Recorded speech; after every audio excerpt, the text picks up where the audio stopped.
activée. C'est-à-dire que ça y est, nous sommes arrivés à une compréhension, si elle n'est pas exhaustive, qui est largement suffisante pour soutenir donc des projets comme ça de mise en conformité de centaines de millions d'individus dans un système de caste. Et dans un système de caste qui va être relativement bien verrouillé par une forme de neuromarketing. Oh non, c'était un piège, personne n'aurait pu le prévoir.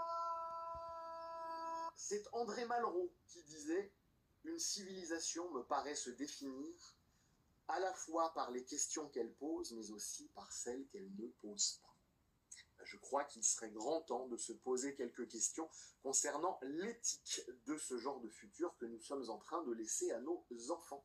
Parmi les idées que Jacques Attali avait mentionnées il y a quelques années, il y a justement celle de littéralement séparer les enfants des familles le plus tôt possible et les confier à des tuteurs de la République. Alors naturellement, ce sera marketé et brandé au nom de la sécurité. C'est pour le bien de tous. Le bien de tous. Qu'entendez-vous par le bien de tous? Le bien de tous. Pour éviter l'inceste, la pédophilie et autres choses comme ça, comme si les tuteurs de la République étaient naturellement immunisés à ce genre de penchant.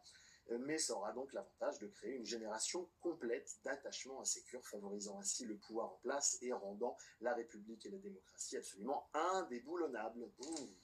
Il est d'ailleurs intéressant de noter que Jeff Bezos et Bill Gates ont des startups qui travaillent sur l'élaboration de lait maternel synthétique, mais ça n'a absolument aucun rapport à ce que je viens de vous dire précédemment. Non, c'est uniquement pour lutter contre la faim en Afrique, naturellement.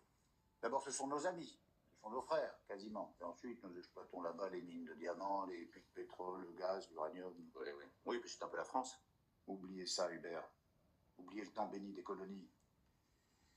Ils sont indépendants, maintenant.